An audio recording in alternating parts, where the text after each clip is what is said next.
Once again. Good morning. Thank you. Allow me to adopt the protocol that was laid by the Master of Ceremony so that we can save on time, and also to take this opportunity to do two things. One is to thank Dr. Deche for always putting me and grooming me into the fashion skill that I am today. I used to be a poor dresser. Today in the morning I had a very eloquent hat that I had put on and she threw it away. I thank you for that. Secondly, allow me to take this opportunity to thank ICJ and in particular the Secretariat. Eric, your team, what you're doing is extremely important. My very good friend and classmate Julie is equally doing a very important job, and the partnerships that we have with the Law Society of Kenya, I pray that we continue with this path. Allow me now to get to the formality of the remarks that I had this morning. It is a great honor, and I must confess, a bit of an occupational hazard to stand before such an assembly of brilliant legal minds. Whenever lawyers gather, you can be sure of two things. First, that everyone will have an opinion, and second, that everyone will insist their opinion is the correct one. Someone very close to me told me that if you put 10 lawyers in a room, you definitely are guaranteed of getting 12 opinions, and of course, Waiko will agree with me, a constitutional petition along the way. So I am deeply grateful to the organizers for giving me this rare chance to speak before Chief Justices and their representatives, scholars and seasoned practitioners of the law as we get started. Because once they do, I suspect that even the microphones will need legal representation. This conference, the Annual Jurist Conference 2025, is not just another date on the legal calendar. It is a gathering of conscience and intellect, a meeting of those who bear the weighty responsibility of interpreting, defending, and sometimes discussing justice from the grip of politics, prejudice, and power. The Law Society of Kenya, which I proudly represent today, finds deep resonance with the theme and spirit of this conference. It is a sobering theme, one that demands honesty, courage, and clarity of thought. Our shared commitment and goals, whether from the bench, the bar, or civil society, is to strengthen the rule of law and to ensure that justice is not an occasional visitor, but a permanent resident in our societies and villages. Let us not pretend, though, democracy, yes, that fragile yet beautiful experiment in self-governance is bleeding.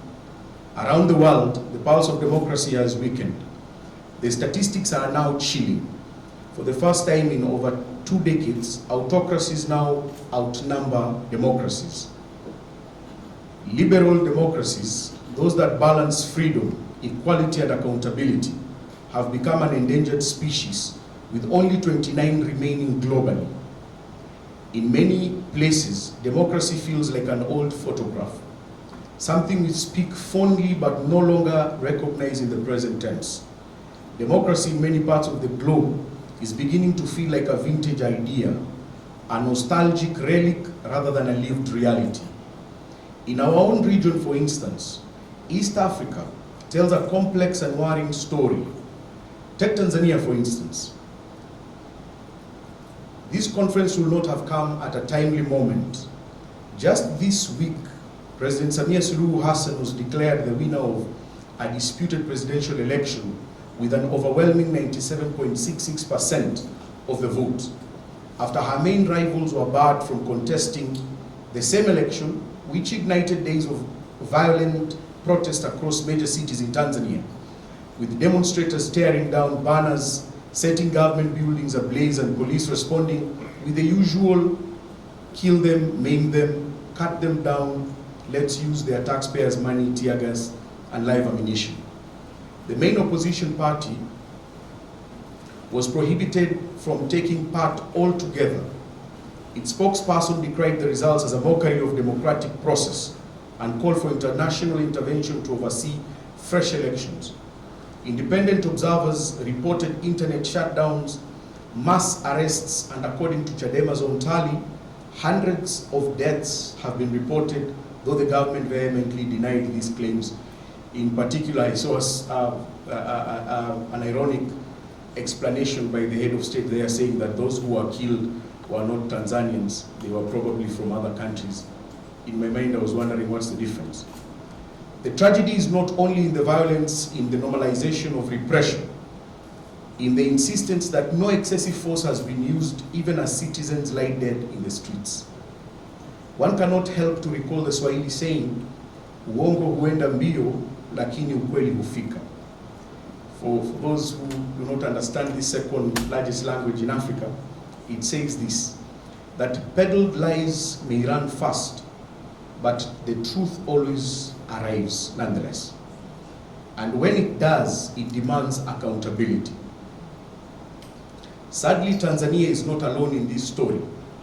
Kenya and its close sister Uganda and others in our neighboring countries have also experienced varying shades of democratic regression. On this point, I am worried, Senior Counsel Martha Karua, whether when you become president of the Great Republic of Kenya in 2027, you'll be able to travel to Tanzania, but we'll speak about that when we cross that bridge. Indeed, the average citizen experience of democracy today mirrors that of 1985 all the way to 1986. We cannot call that progress, we have to call it regression. In Kenya, we are witnessing what I would call constitutional formalism without constitutionalism. Elections are held regularly, constitutions are quoted liberally, yet democratic principles are honored mostly in breach. Peaceful protesters are abducted in broad daylight, citizens exercising their rights to assemble are met with tear gas, bullets, and brutality. Orders of the High Court, of course, are flaunted with impunity as if judicial decrees were mere political and polite suggestions. I will give two instances of the tragic story of young Albert Omondi Ojwang and Boniface Karaoke. These two individuals, their stories are well etched in our minds, and it is a sad reminder that to date, no one has been brought to book for their tragic deaths. A Kenyan proverb warns that when we roast a goat, we should not forget the herdsman who fed it. If we forget the citizens for whom democracy was made, we lose the essence of governance itself. And that is why this year's annual Jurist Conference could not have come at a better time. It offers not just reflection but resistance, not just theory but transformation. It challenges us to do the following. One, how do we safeguard the rule of law in times when rulers would rather make the law their servant? Two, how do we ensure that security governance does not become a euphemism for repression? How do we defend the civic space, the oxygen for democracy, from those who would rather suffocate it? As jurists, we must not only interpret the law, we must animate it. Breathe into it the values of justice, fairness, and accountability. As lawyers, we are trained to argue everything, but there are a few things we should all agree on. That justice must be accessible, it must be fair, and it must be fearless. The Law Society of Kenya remains steadfast in this mission. We continue to champion for judicial independence, defending civic freedoms, and stand, sometimes quite literally, between power and the people. We know, as Justice Learned Hand once said, that the spirit of liberty is a spirit which is not too sure that it is right. And so we must remain humble in our convictions, but unyielding in our principle. May we debate vigorously, disagree respectfully, and depart wiser from this conference, for it is only through the contest of ideas that the truth is sparked. May your deliberations here be profound, may your spirits be refreshed, and your humor remain intact. Because we as lawyers know a little well too much that laughter is sometimes the only affordable justice that we are left with. I thank you so much.